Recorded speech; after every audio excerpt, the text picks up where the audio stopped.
Both the white ones and the hot pink ones were really struggling to survive, and then I added a full mix of John and Bob's on them, and you can see that they're fine, they're healthy. They've really come along nicely. When we got John and Bob's, I felt really safe about it. I didn't feel like I was going to hurt the plants because heathers don't normally like fertilizer. You can occasionally do an acid fertilizer, but really the soil needed to be amended because it's clay. It's just this solid clay. Some people call it blue goo up here, but I sprinkled it throughout all of the big ones and shook it in, and then they got rained on.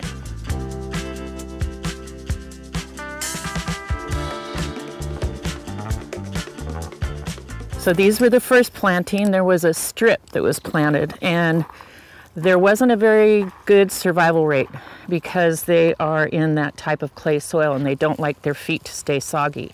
They have been amended and they're looking great. This is another area that really benefited from John and Bob's. You could see it's the Dabicia, the little bell flowers. It's called Ariel. I love the color. I could not get it to grow, and I kept adding it and working it into the soil, and it's surviving. It's doing great. In areas where I've had to replant, if a plant didn't make it, and John and Bob's has been in there, it's really neat to see the soil where it's dissolved, and you can see the little white, the little white parts of it, particles, and the soil seems to be more workable. That one, it's like, okay, John and Bob's has really done its job, but it needs to settle down a little. It's like taking over the whole garden. So it's all about the soil. I'm trying to get it to make the plants happy. So, and they're definitely happy. So they look happy. They're very happy.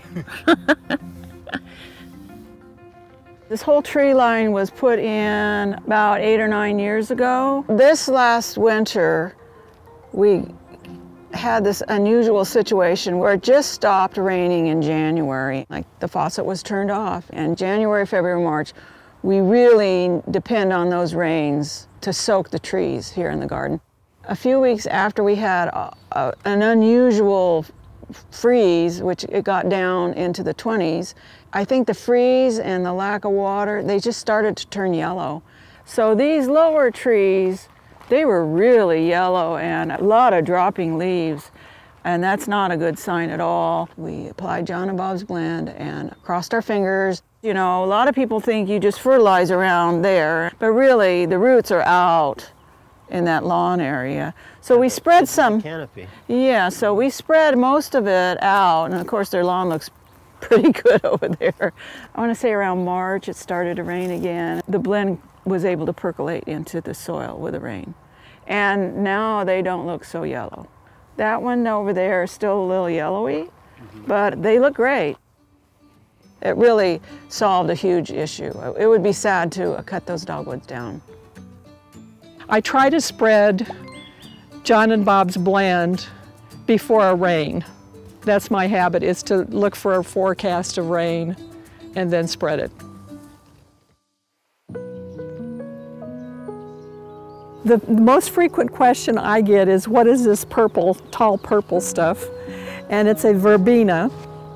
Ours grows a little taller than most people's, and I attribute that to John and Bob's. I use John and Bob's in my home garden, and mine are equally as tall at home.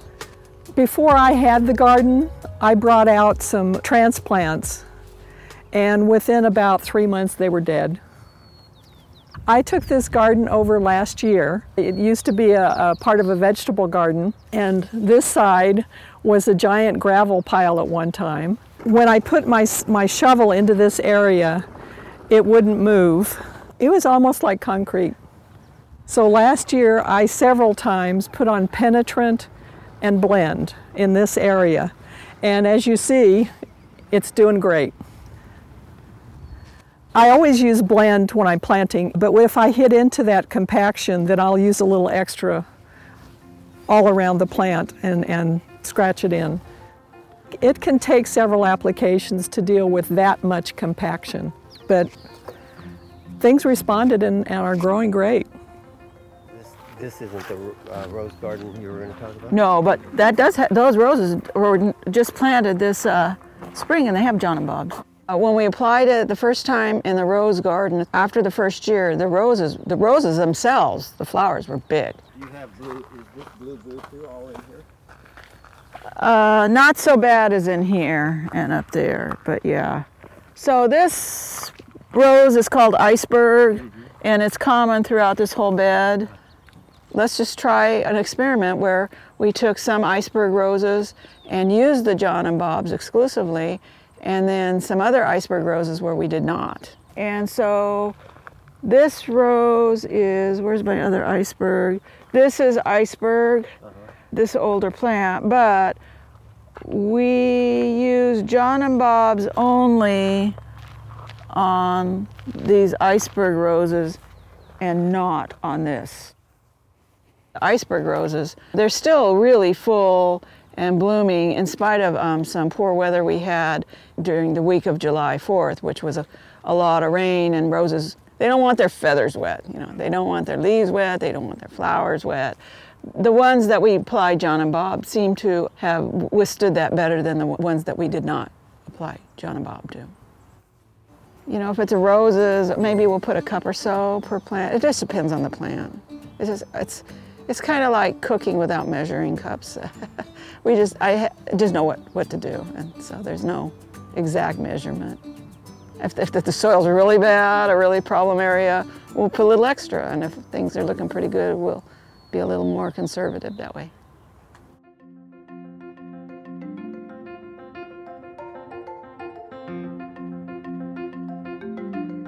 This area has been planted for about 6 months now, and we brought in about 8 yards of topsoil with grit in it for drainage, and we put the John and Bob's in here. I can't remember what the rate was, but it's in the soil mix here. So I have drainage, I have some mycorrhizae additions and some soil conditioning in here. So in using the optimize and maximize, I think that that's helped this garden to achieve a balance of moderate growth and soil health and root health, so that we can get as much life out of the plants as we possibly can, and of course get the texture and color that we want during the blooming season. Talking about your general philosophy in building this soil, and you pretty much tried to put it everywhere in keeping with that philosophy. Yes, absolutely, yeah. Just trying to get the soil microbes up and running and keeping things happy, and encouraging the plants to get in balance with the soil. Native plants are adapted to an amazing array of soils. California is such an incredibly diverse geologic area. The parent materials and the soils derived from those materials are quite diverse and usually very nutrient poor, and so our California flora has adapted to that. And most of the plants not only do not want a lot of nitrogen in particular, but they reject it, and you will either kill your plants or they'll, what I call burnout, they'll go through a flush of growth and have a greatly shortened life if there's too much nutrition in the soil.